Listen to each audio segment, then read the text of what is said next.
This is a collection with just one purpose: to celebrate the works of Robert W. Service before they are lost to time. 'Cause in case you didn't know it, he was a great Canadian poet, a master of the art of rhyme.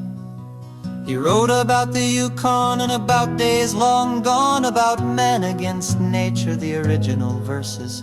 And yet we must use caution before all is forgotten of the artistry of the man known as Robert W.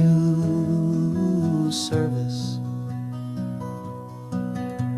He brought us the cremation of Sam, share the story of the shooting of Dan, and of course there was the famous Blasphemous bill from 1904 to 1912. These were the stories in which he delved, and yet over a century later they remain still. But they could be gone in a blink, like he said, it's later than you think. Losing them to yesteryear really should concern us. For year after year, less folks know the quitter and cheer and the great works of the man known as Robert W. Service. Today's poetic Canadians, well, they can fill stadiums as their poetry spreads the moment it is spoken. The audiences are larger, the music travels farther, for young Mitchell, Lightfoot, Downey, and Cohen. And I think it's just absurd that Robert's works are rarely heard. So as stated earlier, this collection has just one purpose: to not let the cruelness of time rob us of the beautiful rhyme of the poetry of the man known as Robert W. Service.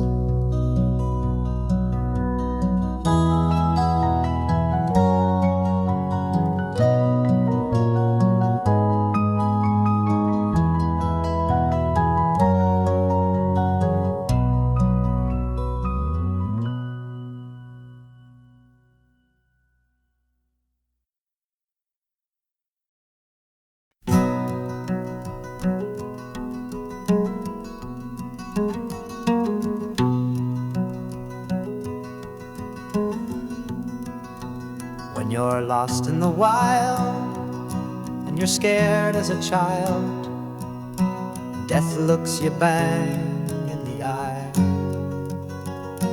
and you're sore as a boil, it's according to Hoyle to cock your revolver and die.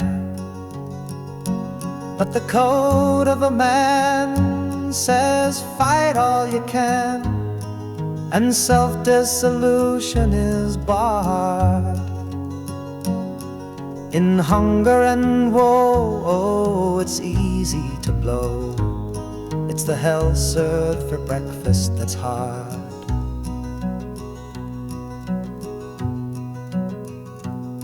You're sick of the game? Well, now that's a shame. You're young and you're brave and you're bright. You've had a raw deal, I know, but don't squeal. Buck up, do your damnedest and fight. It's the plugging away that will win you the day.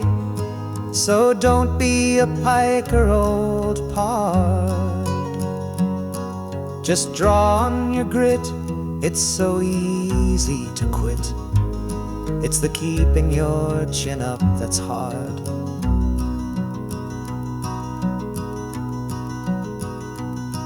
It's easy to cry that you're beaten and die, It's easy to crawfish and crawl, but to fight and to fight when hope's out of sight, why, that's the best game of them all. And though you come out of each grueling bout all broken and beaten and scarred, just have one more try, it's dead easy to die. It's the keeping on living that's hard.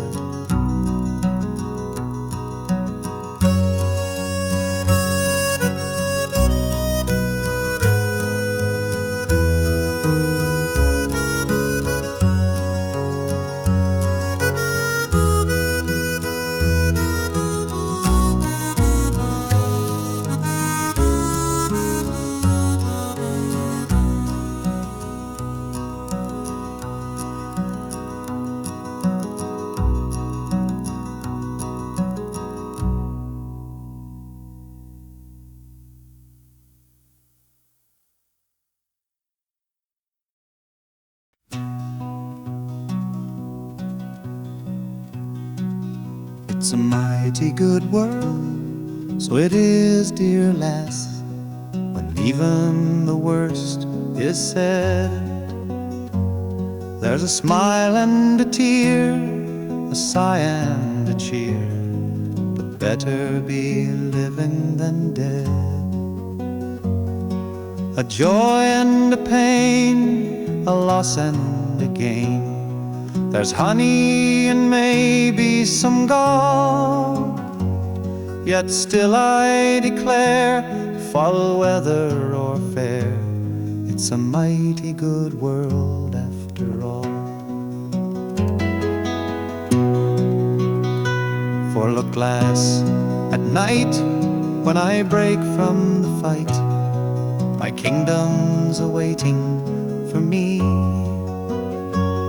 There's comfort and rest, and the warmth of your breast, and little ones climbing my knee. There's firelight and song, oh, the world may be wrong, its empires may topple and fall. My home is my care, if gladness be there, it's a mighty good world after all. Oh, heart of pure gold, I have made you a fold, it's sheltered, sun fondled and warm. Oh, little one's rest, I have fashioned a nest, sleep on, you are safe from the storm.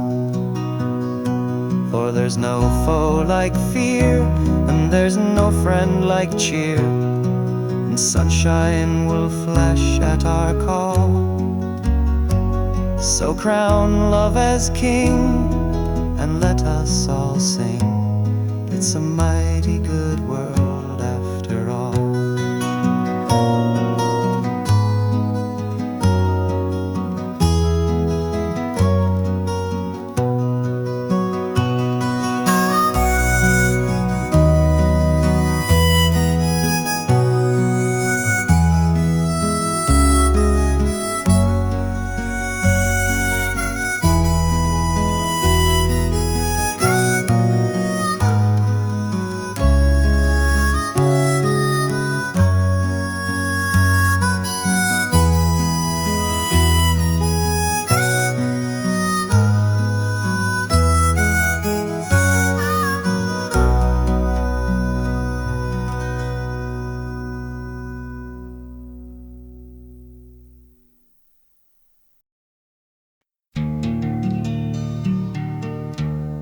There are strange things done in the midnight sun by the men who moil for gold.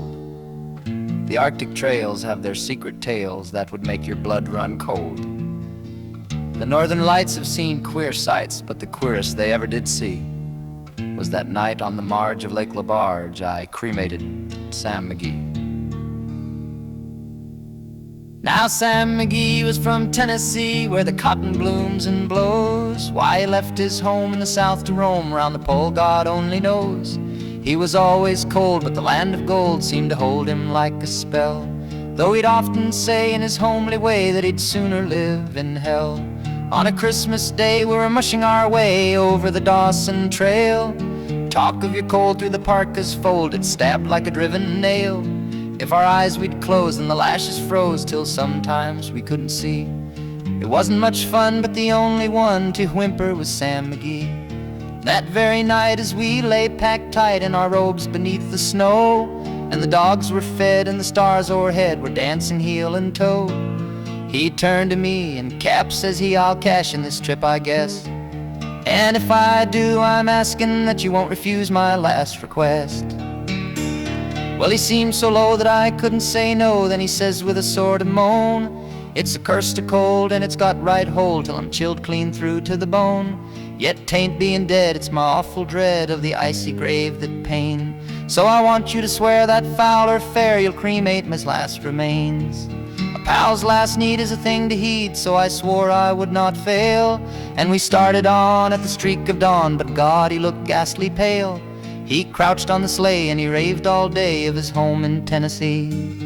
And before nightfall a corpse was all that was left of a Sam McGee. There wasn't a breath in that land of death, and I hurried hard driven, with a corpse half hid that I couldn't get rid because of a promise given.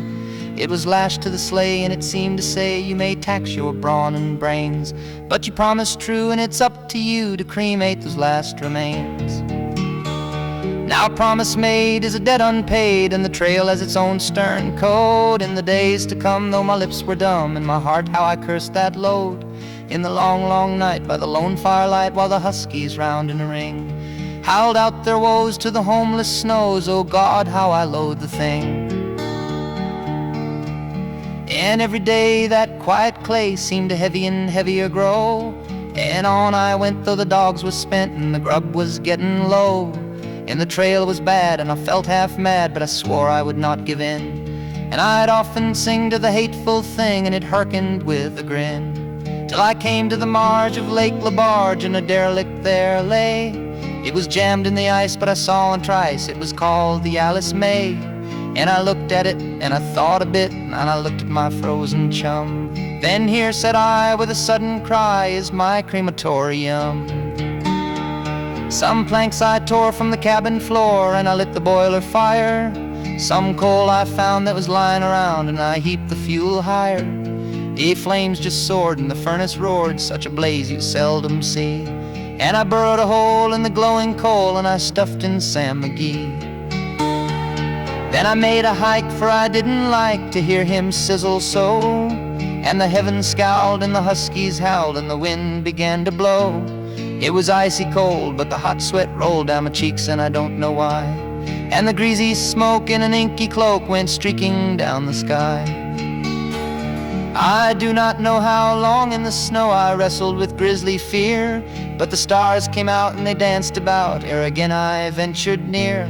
I was sick with dread, but I bravely said, "I'll just take a peep inside. I guess he's cooked and it's time I looked." Then the door I opened wide, and there sat Sam looking cool and calm in the heart of the furnace roar. And he wore a smile you could see a mile, and he said, "Please close that door. It's fine in here, but I greatly fear you'll let in the cold and storm.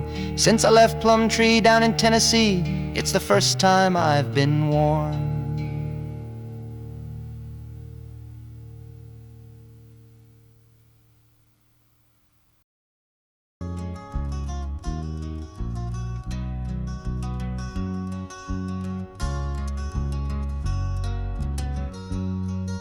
A bunch of the boys were whooping it up in the Malamute saloon. The kid that handles the music box was hitting a jagtime tune. Back of the bar in a solo game sat dangerous Dan McGrew, and watching his luck was his light, oh love, the lady that's known as Lou. Went out of the night, which was 50 below, and into the din and the glare. There stumbled a miner fresh from the creek, stock dirty and loaded for bear. He looked like a man with a foot in the grave and scarcely the strength of a louse. Yet he tilted a poke of dust on the bar and he called for drinks for the house. There was none could place the stranger's face, though we searched ourselves for a clue. But we drank his health, the last to drink was Dangerous Dan McGrew. There's men that somehow just grip your eyes and hold them hard like a spell. And such was he, and he looked to me like a man who had lived in hell, with a face most hair and the dreary stare of a dog whose day is done, as he watered the green stuff in his glass and the drops fell one by one. Then I got to figuring who he was and wondering what he'd do, and I turned my head and there watching him was the lady that's known as Lou. His eyes went rubbering round the room and he seemed in a kind of daze, till at last that old piano fell in the way of his wandering gaze. The ragtime kid was having a drink, there was no one else on the stool. So the stranger stumbles across the room and flops down there like a fool. In a buckskin shirt that was glazed with dirty satin, I saw him sway. Then he clutched the keys with his talon hands. My God, but that man could play.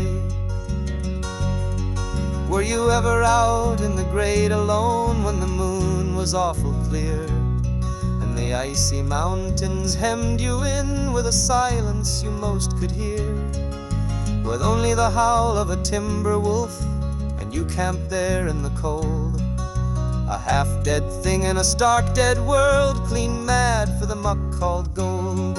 While high overhead, green, yellow and red, the north lights swept in bars. Then you've a hunch what the music meant, hunger and night and the stars. And hunger not of the belly kind that's banished with bacon and beans, but the gnawing hunger of lonely men for a home and all that it means, for a fireside far from the cares that are, four walls and a roof above, but oh so cramful of cozy joy and crowned with a woman's love. A woman dearer than all the world and true as heaven is true. God, how ghastly she looks through her rouge, the lady that's known as Lou. Then on a sudden the music changed, so soft that you scarce could hear, but you felt that your life had been looted clean of all that it once held dear, that someone had stolen the woman you loved, that her love was a devil's lie, that your guts were gone and the best for you was to crawl away and die. 'Twas the crowning cry of a heart's despair, and it thrilled you through and through. I guess I'll make it a spread, Missouri, said Dangerous Dan McGrew. The music almost died away, then it burst like a pent-up flood, and it seemed to say, repay, repay, and my eyes were blind with blood. The thought came back of an ancient wrong, and it stung like a frozen lash, and the lust awoke to kill, then the music stopped with a crash. And the stranger turned and his eyes they burned in a most peculiar way, in a buckskin shirt that was glazed with dirty satin, I saw him sway. Then his lips went in a kind of grin, and he spoke and his voice was calm. Boy, says he, you don't know me and none of you care a damn, but I want to state, and my words are straight, and I'll bet my poke they're true, that one of you is a hound to hell and that one is Dan McGrew. Then I ducked my head and the lights went out, and two guns blazed in the dark, and a woman screamed and the lights went up, and two men lay stiff and stark. Pitched on his head and pumped full of lead was Dangerous Dan McGrew, while the man from the creeks lay clutched to the breast of the lady that's known as Lou.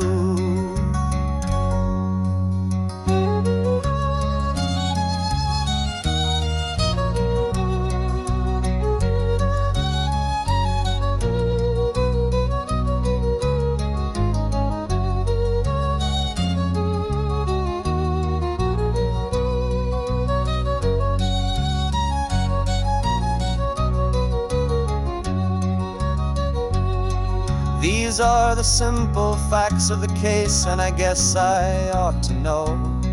They say that the stranger was crazed with hooch, and I'm not denying it so. I'm not so wise as the lawyer guys, but strictly between us two. The woman that kissed him and pinched his poke was the lady that's known as Lou.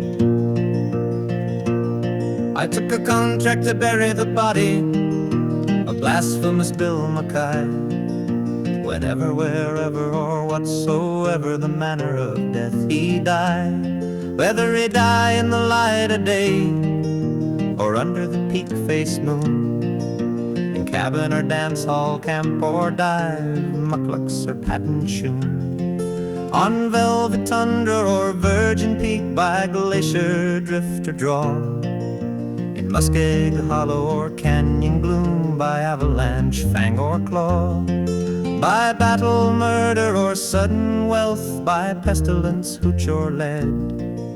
I swore on the book I would follow and look till I found my tombless dead.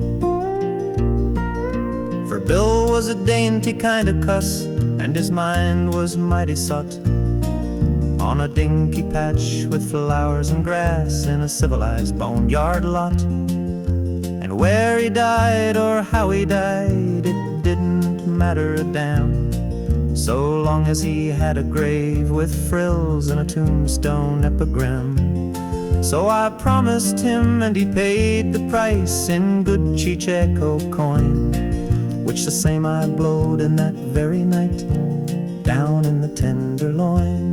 Then I painted a 3-foot slab of pine, here lies poor Bill McGee, and I hung it up on my cabin wall, and I waited for Bill to die.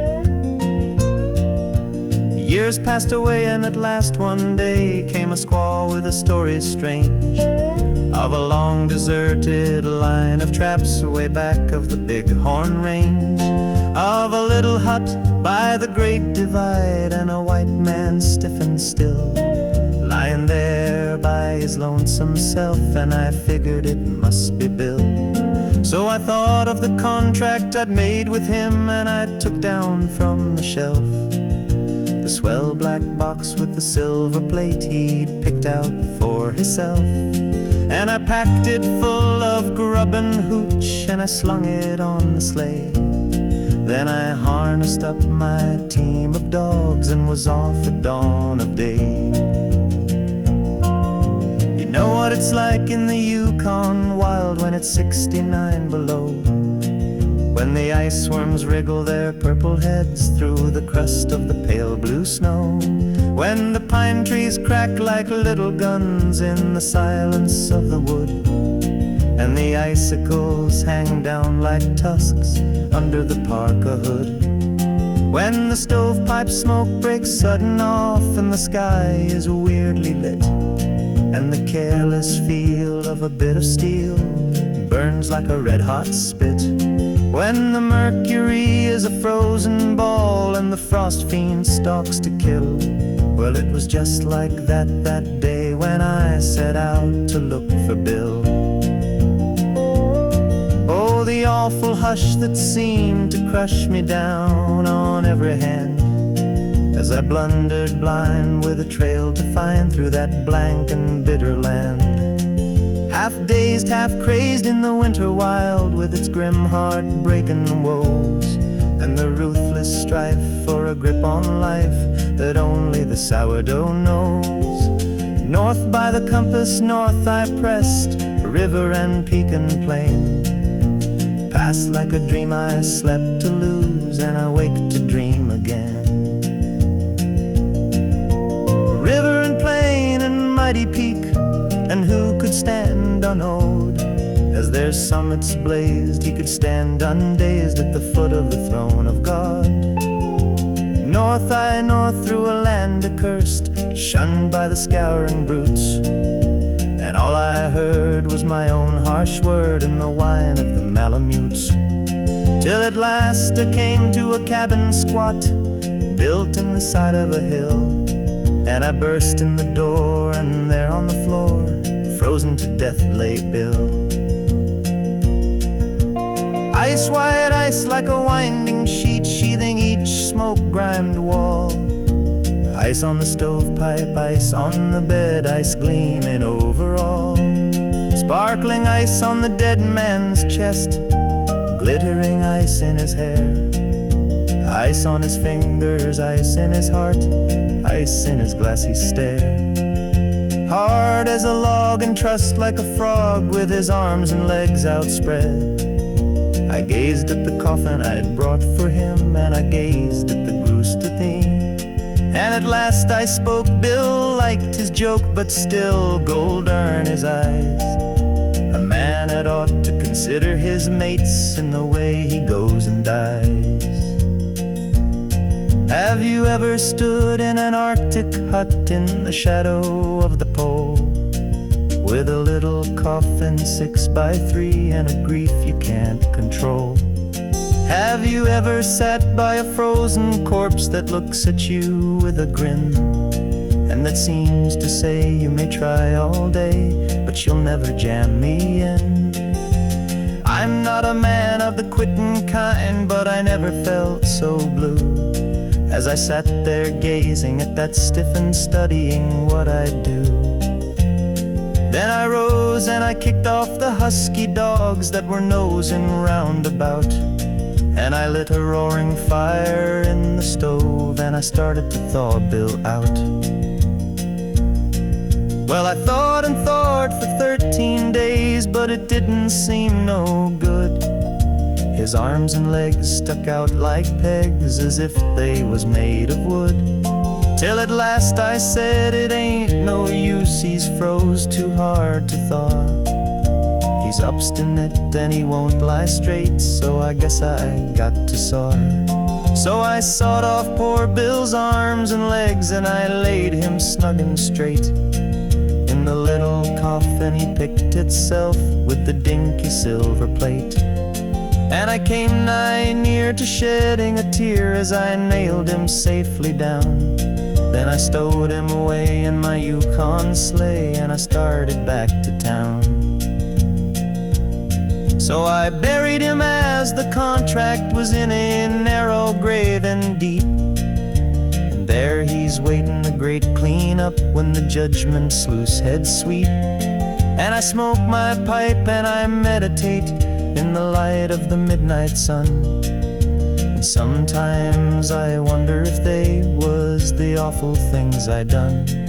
And as I sit and the parson talks, expounding of the law, I often think of poor old Bill and how hard he was to saw.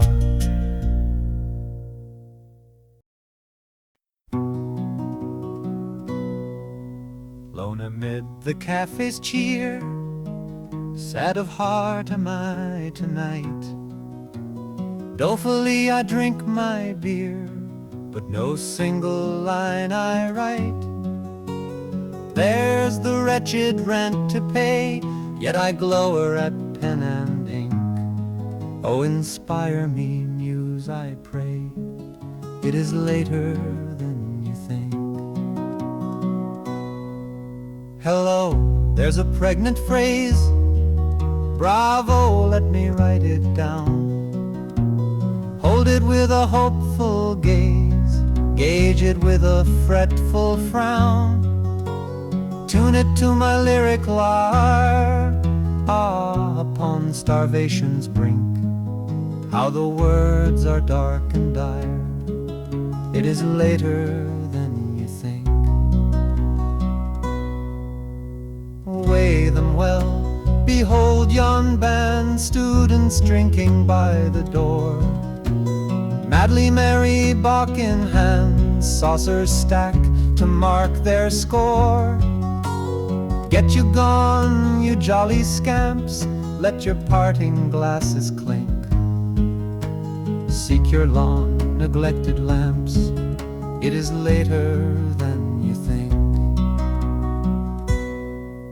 Look again, yon dainty blonde, all allure and golden grace.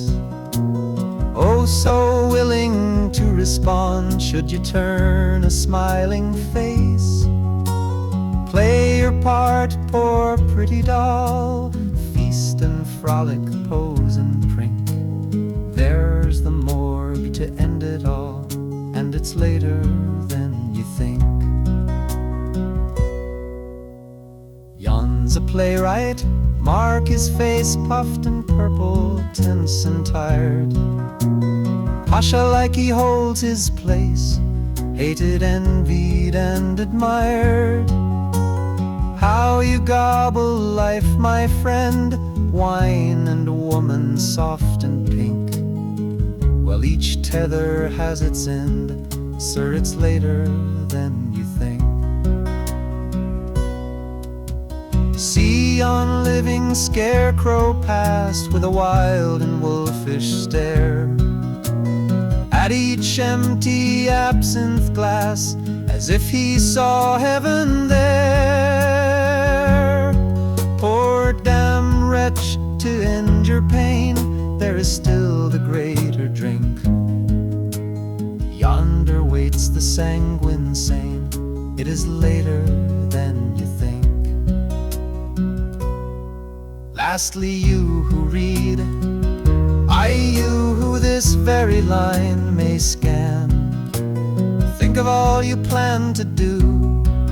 Have you done the best you can? See, the tavern lights are low, black's the night, and how you shrink. God, and is it time to go? Ah, the clock is always slow, it is late